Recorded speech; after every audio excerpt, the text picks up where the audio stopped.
Alors évidemment, les étoiles ne sont pas des êtres vivants, mais on peut quand même dire d'une certaine façon que les étoiles naissent, vivent et meurent. Il y a des étoiles qui sont célibataires, comme le Soleil, elles vivent seules, mais la plupart des étoiles vivent à plusieurs. En général, ce sont des couples stellaires, mais parfois, il y a des étoiles triples, voire des étoiles quadruples. Et c'est finalement en observant les différentes créatures de ce véritable zoo cosmique que l'on peut commencer vraiment à comprendre comment fonctionne une étoile et quelles sont les étapes progressives de sa naissance, de sa formation, puis de son évolution.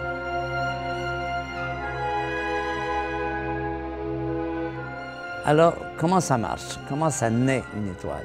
Quand vous regardez la Voie lactée, par les belles nuits sans lune et sans lampadaire, vous voyez une grande arche lumineuse. Et cette arche lumineuse est assez irrégulière. Il y a des sections sombres et des sections plus lumineuses. Les sections sombres sont ce qu'on appelle des nébuleuses. C'est dans ces nébuleuses que vont naître ce que nous appelons des pouponnières d'étoiles, c'est-à-dire d'immenses régions du ciel où il y a surtout beaucoup de gaz et aussi des poussières. On sait maintenant que c'est un petit peu comme des petits grains de sable. Et ces nébuleuses, évidemment, sont soumises à la gravité, donc continuellement elles s'effondrent lentement sur elles-mêmes et elles apparaissent comme des grands disques aplatis par leur rotation.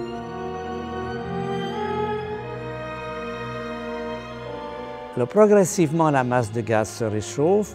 Quand elle atteint des températures, disons, de quelques millions de degrés, ça devient suffisamment chaud pour qu'il se produise ce que nous appelons des réactions nucléaires.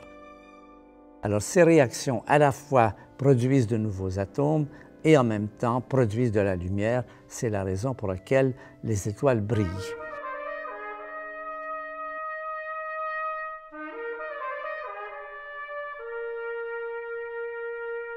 Alors, il se passe un autre phénomène qui n'est pas bien compris, mais qui est très spectaculaire, c'est qu'au-dessus de ces disques, on voit émerger des jets lumineux qui s'étendent très loin dans l'espace. Alors, après un certain temps, tout ça va se calmer, le gaz va s'éliminer et ce disque va continuer à tourner, mais va aussi se condenser et former ici et là les différentes planètes.